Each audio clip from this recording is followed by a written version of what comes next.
दोस्तों नमस्कार। मेरे YouTube मंच सामाजिक अध्ययन सागर में आप सभी का स्वागत है। दोस्तों आज हम बात करने वाले हैं इतिहास के एक ऐसे टॉपिक के विषय में जो इतिहास के मूल से संबंध रखता है। और आज हम बात करने वाले हैं इतिहास के जनक के विषय में। इतिहास का जनक कौन है, इतिहास का पिता कौन है, ये अर्थात फादर ऑफ हिस्ट्री कौन है। मतलब इतिहास का पिता कौन है और दूसरी तरफ बात करेंगे भारतीय इतिहास का पिता कौन है। तो आज इस दोनों टॉपिक के विषय में हम जानने का प्रयास करेंगे इस चार्ट के माध्यम से। सबसे पहले हम जानेंगे कि इतिहास का जनक अथवा पिता किसे कहते हैं, किसे माना जाता है इतिहास के पिता के रूप में।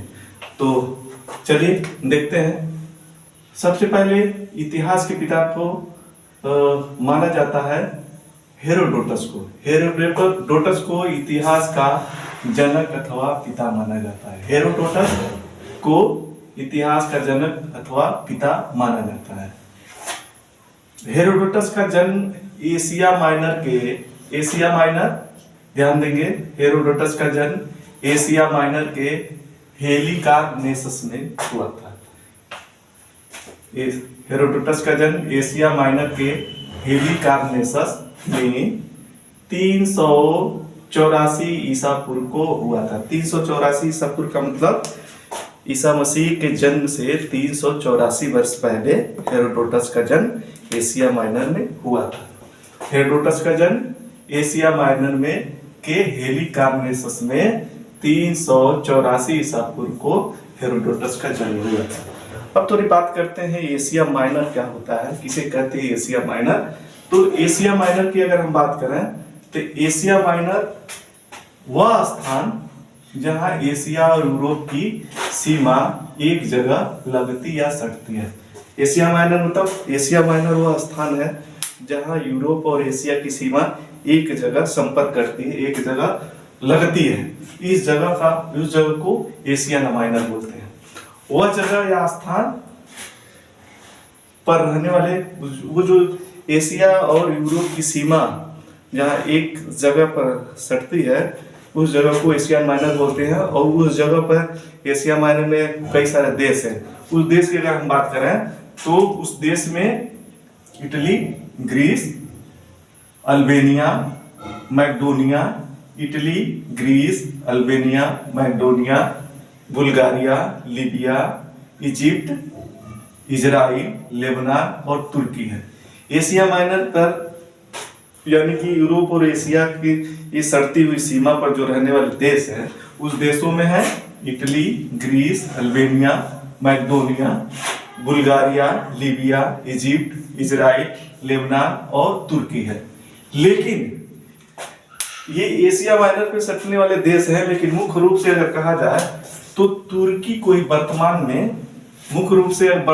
में एशिया माइनर का मुख्य स्थान तुर्की में आता है। मुख्य रूप से अगर कहा जाए तो एशिया माइनर का जो मुख्य स्थान है वर्तमान में अगर माना जाए तो वो तुर्की में ही आता है। तो तुर्की में ही आता है एशिया माइनर। तो एशिया माइनर में हेरोडोटस का जन्म एशिया माइनर के हेलिकार्नेसस में 384 ईसा पूर्व को हुआ था। ये हेरोडोटस की बात कर रहे हैं। हेरोडोटस अच्छा, रोम का एक महान दार्शनिक था सिसरो ने हेरोडोटस को इतिहास का जनक अथवा फादर ऑफ हिस्ट्री कहा है। फादर ऑफ हिस्ट्री कहने वाला बंदा है रोमन का महान एक दार्शनिक था सिसरो ने ही सर्वप्रथम हेरोडोटस को फादर ऑफ हिस्ट्री अर्थात इतिहास का जनक अथवा पिता कहा। सबसे पहले रोमन दार्शनिक सिसरो ने। अगले अगर पॉइंट की बात करें तो हेरोडोटस का जो संस्कृत नाम है उसका नाम हरिदत्त था। हेरोडोटस का जो संस्कृत नाम है, संस्कृत नाम उसका हरिदत्त था। अगले पॉइंट की बात करें तो हेरोडोटस हिस्ट्री शब्द का प्रथम खोजकर्ता था। तब हिस्ट्री शब्द का प्रथम अगर प्रयोग करने वाला बंदा था तो सबसे पहले हेरोडोटस ने ही हिस्ट्री शब्द की खोज की थी। हिस्ट्री शब्द का प्रथम खोजकर्ता था जिसने हिस्ट्री शब्द का प्रथम प्रयोग अपनी प्रसिद्ध पुस्तक हिस्टोरिका में किया है। सर्वप्रथम हिस्ट्री शब्द का प्रथम खोजकर्ता हेरोडोटस था। और हेरोडोटस की प्रथम प्रसिद्ध पुस्तक है हिस्टोरिका। हिस्टोरिका में सबसे पहले हिस्ट्री शब्द का प्रथम प्रयोग हेरोडोटस ने किया था। अगले पॉइंट की अगर हम बात करें तो हेरोडोटस की जो कृति है हिस्टोरिका, हेरोडोटस की जो प्रसिद्ध रचना है हिस्टोरिका, हिस्टोरिका से 5वीं शताब्दी ईसा पूर्व, मतलब ईसा मसीह के जन्म से 5वीं शताब्दी ईसा पूर्व के समय भारत और फारस के संबंधों को जानने का प्राचीन स्रोत है। मतलब इसकी जो पुस्तक है, हेरोडोटस की पुस्तक है हिस्टोरिका से 5वीं शताब्दी ईसा पूर्व का जो समय था, उस समय भारत और फारस के संबंधों को जानने का एक तरह से प्राचीन स्रोत इस हिस्टोरिका के माध्यम से 5वीं शताब्दी ईसा पूर्व भारत और फारस के संबंध क्या हैं उसको मुख्य रूप से ये जानने का स्रोत भी है हेरोडोटस की पुस्तक हिस्टोरिका। अगले पॉइंट की अगर बात करें तो हेरोडोटस ने ही वास्तविक इतिहास की नींव रखी थी। मतलब ये है कि हेरोडोटस ने सर्वप्रथम इतिहास की जो नींव रखने वाला बंदा है, इतिहास की नींव जो रखा था, सबसे पहले हेरोडोटस ने ही वास्तविक इतिहास की नींव रखी थी।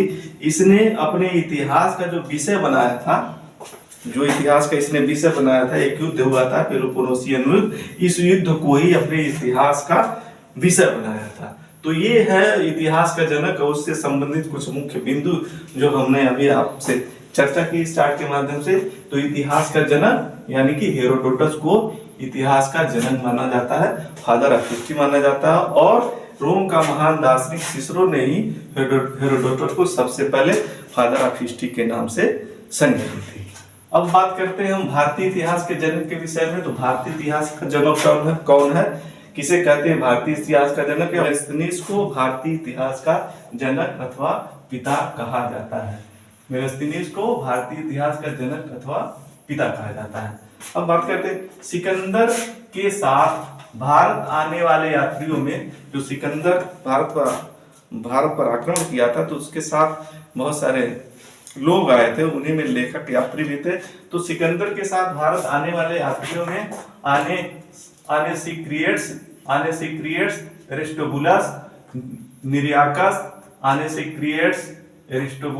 निरियाकस तथा सेल्यूकस निकेटर का राजू। सेल्यूकस निकेटर उसका सेनापति था सिकंदर का। तो सेल्यूकस निकेटर का राजदूत मेगास्थनीज भी प्रमुख था जो सिकंदर के साथ भारत आया था। अगले पॉइंट की अगर हम बात करें तो मेगास्थनीज सेल्यूकस निकेटर का द्वारा चंद्रगुप्त मौर्य के दरबार में भेजा गया भारत का प्रथम राजदूत था। मेगास्थनीज सेल्यूकस निकेटर द्वारा चंद्रगुप्त मौर्य के दरबार में भेजा गया भारत का प्रथम राजदूत था।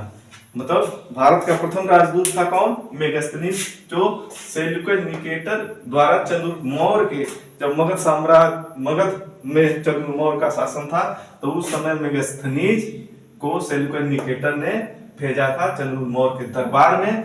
और चंद्रगुप्त मौर्य के दरबार में भेजा गया यह प्रथम राजदूत था। मतलब ये है कि अगर उस हिसाब से बात करें तो भारत में आने वाला प्रथम विदेशी राजदूत मेगास्थनीज था। भारत में आने वाला प्रथम विदेशी राजदूत मेगास्थनीज था। अगले पॉइंट की हम बात करें तो मेगास्थनीज द्वारा लिखा गया प्रमुख इतिहास ग्रंथ इंडिका है। इंडिका जो है मेगास्थनीज द्वारा लिखा गया प्रमुख इतिहास ग्रंथ है, जिससे मौर्यकालीन समाज और संस्कृति की विशद जानकारी मिलती है।